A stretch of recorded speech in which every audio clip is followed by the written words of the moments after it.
2 monks perform a ritual in a dark basement. A third monk joins them, but the ceremony goes horribly wrong. All 3 monks vomit blood and die instantly, but one of them whispers the name Inamisato before his final breath. At a TV station, producer Cayun is tasked with investigating a mysterious cult linked to similar groups in Japan. Cayun sees a mysterious child beating someone in the elevator, only for the apparition to vanish, leaving her rattled. Cayun and her cameraman, Wu, meet Japanese reporter Matsuda, who shows them the circular logo of the Samakdo or cult. Matsuda explains the cult is still active in a remote Korean village, convincing Cayun to join his dangerous investigation. Alone at home, Cayun experiences a blackout. Her TV turns on, showing the same mysterious child she saw at the office. Cayun prepares for the trip, but a tense atmosphere emerges between her and the cameraman, Kang, due to past conflicts. Matsuda recounts the history. Samakdo's founder, Junichi Soto, burned his daughter, Namisato, alive for outshining him spiritually. The cult is plagued by a curse, with heirs mysteriously disappearing on the anniversary of Namisato's death every single year. The 3 monks found dead at the start were the latest heirs of Samakdo, victims of the cult's relentless supernatural curse. A grieving woman confronts Cayun, blaming her previous investigative report for her daughter's suicide. The woman soon vanishes. The TV crew travels to the remote mountain village, their journey plagued by eerie hallucinations and failing navigation systems. Upon arriving, they are met with hostility. A mentally unstable villager throws pig blood at their car, setting a dark tone. A local woman named Pidgey greets the crew with unsettling enthusiasm, while Wu discovers dead rats covering her front yard. The village, Yongsandri, is revealed to be a hidden hub for Samakdo, centering around a temple that looks deceptively ordinary. Haruka, a temple attendant, welcomes Cayun and Matsuda but forbids them from entering the temple's sacred inner room. Wu records an interview with a villager who speaks of a snake god marrying a human, the origin of their bizarre rituals. Cayun dreams of a snake entering Wu's blanket, trapped in sleep paralysis before discovering it was just a nightmare. Cayun is kidnapped by hooded figures, taken to an altar, and burned alive, only to wake up realizing it was another dream. The village performs a gruesome ritual involving the slaughter of a pig, with women smearing themselves in its fresh blood. Wu faints during the ritual, and Cayun discovers a mysterious, fresh snake bite wound on his hand, spiking her anxiety. Wu is rushed to the hospital while the villagers prepare an elaborate feast, behaving with unnatural, menacing silence.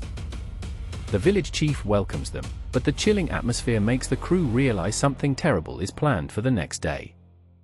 Matsuda insists they stay until the next day, which is the exact anniversary of Namisato's death and expected a resurrection. Cayun attempts to convince Kang to leave, but he refuses, hinting that he has his own dark history with the sect. Matsuda confesses his wife died because of Samakdo. He and Cayun share a common, vengeful motivation against the cult. Under cover of night, the trio plants hidden cameras in the temple, hoping to capture proof of the impending ritual. Cayun finds a mysterious bottle in Haruka's drawer and sneaks into the forbidden room, finding nothing but an empty altar.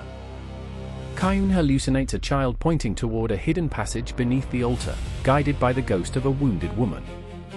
Matsuda discovers a secret trapdoor under the altar, revealing a dark tunnel that goes deeper into the mountain. Back at the inn, Noho is attacked by a parasitic insect entering her ear. The villagers offer a cure involving scissors. The villagers gruesomely clip Noho's ear, claiming it is part of their ritualistic medical tradition. Cayun, Matsuda, and Kang descend into the tunnel, but their camera light fails, sparking an argument and separation. Kang returns to the car for batteries, only to be confronted by villagers carrying bags dripping with fresh blood. A local policeman steps in, but he is revealed to be a cultist. He brutally gouges out Kang's eyes as the villagers cheer. Deep underground, Cayun is led by the wounded spirit woman into a chamber filled with Samakdo relics and symbols. Matsuda and Kang discover the decaying bodies of the 3 monks who died at the very beginning of the film. Cayun tries to escape, but she is confronted by Haruka, who is revealed to be an ally of Matsuda all along. The villagers swarm Cayun and knock her unconscious, taking her to the main altar for the final stage of the ritual. Cayun wakes up tied to a chair. Her friends are already dead, their ears, tongues, and eyes missing as ritual offerings. Matsuda admits he has been watching Cayun for years, knowing she holds the key to the cult's lost lineage. Namisato had a sibling, and Cayun is revealed to be a direct descendant of that cursed bloodline. Cayun's past traumas and the child in her hallucinations were actually repressed memories of her own cursed heritage. The cult intends to resurrect Namisato's spirit inside Haruka by making her consume Cayun's blood in a sacrifice. Cayun warns them that Namisato's return brings only vengeance, but Matsuda proceeds, laughing as Haruka begins to float.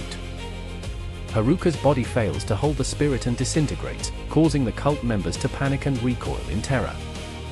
Namisato's spirit possesses Cayun, speaking in a terrifying, layered voice that chills the very air of the temple. Matsuda pleads for mercy, but the spirit forces him to violently crush his own head in an act of divine retribution.